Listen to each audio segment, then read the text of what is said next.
IPL के बाद से एक सवाल जो सभी के दिलो दिमाग में लगातार घूम रहा था, वो सवाल था कि रोहित शर्मा के साथ जायसवाल जाएंगे या रोहित के साथ विराट आएंगे। लेकिन अब इस सवाल का जवाब आयरलैंड के सामने पहले मैच में मिल गया और कहानी कुछ ऐसी है कि ऑलराउंडर्स को खिलाने की कीमत जो है वो यशस्वी जायसवाल को चुकानी पड़ी। आज से 1 महीने पहले अगर किसी ने पूछा होता कि इंडिया का ओपनर कौन होगा, तो जायसवाल के नाम पर ब्लैंक पेपर पे कोई भी साइन कर देता, क्योंकि जायसवाल ने इंग्लैंड के सामने टेस्ट सीरीज में 700 रन बनाए थे। लेकिन आईपीएल में फॉर्म ने जब धोखा दिया और अमेरिका के पिच की अजीबोगरीब हरकत को लोगों ने देखा, तो जायसवाल की कीमत सबको समझ में आई कि जायसवाल का मामला मुश्किल है। हालांकि जायसवाल की मुश्किल तब भी नजर आ रही थी जब इंडिया वार्म अप मैच में उतरी थी। संजू सैमसन से ओपनिंग कराई थी, 3 नंबर पर ऋषभ पंत तो खिलाया था और तब भी शायद यह अंदेशा हो गया था कि विराट को लेकर बात चल रही है, विराट ही खेलेंगे।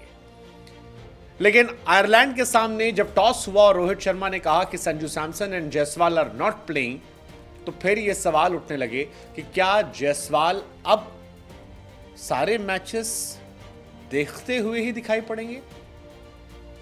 लगता तो यही है, लगता यही है कि ऑलराउंडर्स को सेट करने के चक्कर में जायसवाल बाहर हो गए। ऐसा हम क्यों कह रहे हैं वो हम आपको समझाते हैं। देखिए, टीम इंडिया की प्लेइंग 11 क्या है। टीम इंडिया की प्लेइंग 11 जो आपको दिखाई पड़ी, उसमें रोहित शर्मा, विराट कोहली ओपन कर रहे थे। 3 नंबर पर ऋषभ पंत थे, 4 पर सूर्या थे, 5 पर दुबे जी थे, 6 पर हार्दिक थे, 7 पर जडेजा थे, 8 पर अक्षर पटेल, 9 पर बुमराह, 10 पर अर्शदीप, 11 पर सिराज थे। अब इसमें टेक्निकली 3 प्लेयर ऐसे हैं जो अंदर बाहर हो सकते हैं। एक, ऋषभ पंत अगर बाहर जाते हैं तो फिर वहां पर संजू सैमसन की एंट्री हो सकती है। सिराज या अर्शदीप में अगर कोई बाहर जाता है तो उसकी जगह कुलदीप यादव की एंट्री हो सकती है या अक्षर पटेल को हटाकर भी आ सकते हैं। और तीसरी कहानी जो है वो जायसवाल की होती है। लेकिन जिस तरह से अमेरिका में पिचेस रिएक्ट कर रही हैं, जिस तरह से वहां की बाउंड्री लाइन दिख रही है और गेंद टप्पा खाने के बाद ठहर जा रही है, लोगों के मन में भी यह सवाल है कि क्या यहां पर कभी 200 बन पाएगा। लगता नहीं, क्योंकि अगर आप मैचेस देखेंगे तो हर मैच जो है वो बड़ा लो स्कोरिंग जा रहा है, बहुत लो स्कोरिंग जा रहा है। साउथ अफ्रीका से नौके ने जबरदस्त गेंदबाजी की, रन नहीं गए, 100 रन के आसपास सिमट गए श्रीलंका वाले। उसके बाद अफगानिस्तान ने मैच खेला, उसने भी ऐसे ही मैच खेला, और तीसरा मैच जो इंडिया का था वो भी ऐसे ही गया। यानी कि 150 रन बनाने के लिए आपको मेहनत करनी पड़ेगी, पसीना बहाना पड़ेगा, आपको कुछ अलग करना पड़ेगा। और जिस दिन आपका दिन ऊपर से खराब होगा उस दिन आपकी बैटिंग में डेप्थ का होना बहुत ज़रूरी हो जाएगा। अब सवाल यह है कि जायसवाल ही क्यों, अगर बाहर करना था तो जायसवाल इसलिए क्योंकि आपको ऑलराउंडर्स खिलाने थे, वो जो आपको एक्स्ट्रा बैटिंग, एक्स्ट्रा बॉलिंग का ऑप्शन देते। आप रोहित शर्मा को नहीं हटा सकते, बिल्कुल सही बात है। क्या आप विराट कोहली को ड्रॉप कर सकते हैं? नहीं कर सकते हैं। ये 2 प्लेयर ऐसे हैं जो केवल बल्लेबाजी करते हैं। वैसे इंडिया में 4 प्लेयर ऐसे हैं या 5-6 प्लेयर के जो बल्लेबाजी कर सकते हैं। रोहित, विराट को आप ड्रॉप नहीं कर सकते हैं, उनके बारे में चर्चा खत्म हो जाती है। एक कप्तान है और एक दुनिया का सबसे बेहतरीन प्लेयर है।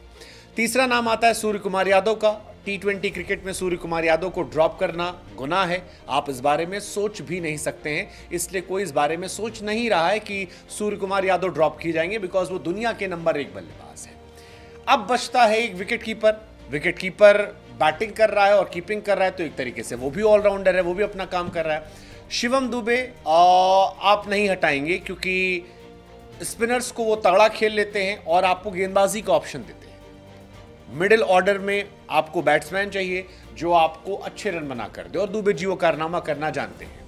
हार्दिक पांड्या आप नहीं हटाएंगे, अच्छी गेंदबाजी, अच्छी बल्लेबाजी कर रहे हैं। जडेजा और अक्षर पटेल आप दोनों को साथ इसलिए खिला रहे हैं ताकि, क्योंकि दोनों गेंदबाजी करते हैं और दोनों बल्लेबाजी कर लेते हैं, और आपकी बैटिंग की डेप्थ जो है वो 8 नंबर तक जाती है। शायद यही वजह है कि कुलदीप यादव की जगह अक्षर पटेल को खिलाया जा रहा है।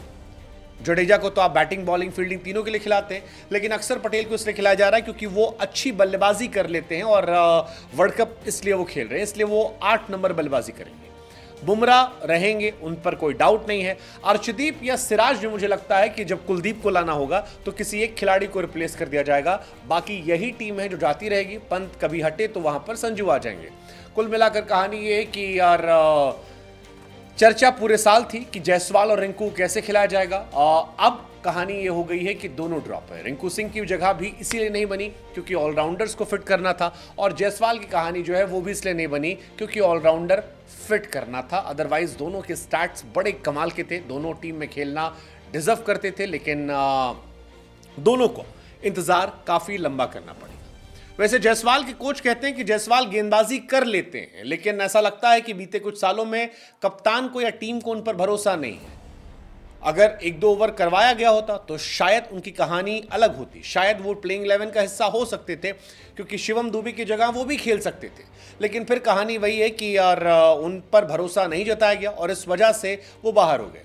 T20 क्रिकेट में हैरानी की बात यह कि बीते 2 साल में जो खिलाड़ी ओपन कर रहे थे अब वो टीम का हिस्सा नहीं है। शुभमन गिल 13 से 16 रन वो बैकअप प्लेयर के तौर पर बैठे हैं, और जायसवाल जो मेन टीम का हिस्सा है वो भी बाहर बैठे हैं 1060 रन बनाकर।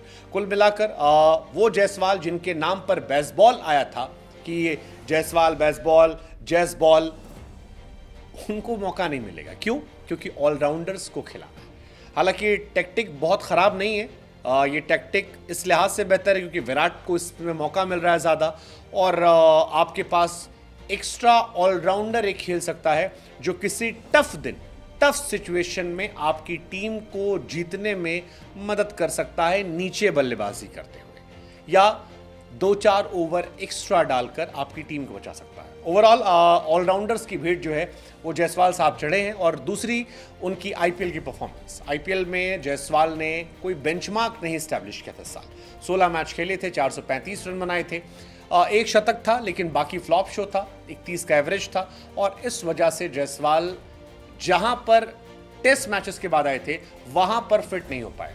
क्या आपकी टीम में जायसवाल फिट हो सकते हैं? अगर होते हैं तो किसे आप हटाएंगे? और क्या 8 नंबर तक बैटिंग खिलाना और 6-7 बॉलिंग ऑप्शन लेकर चलना अमेरिका के पिचेस पर सही आपको लग रहा है? What's your take? क्या जायसवाल की एंट्री हो सकती है अभी भी कहीं, या आपको लगता है कि जायसवाल साहब इस बार बाहर से ही आनंद लीजिए?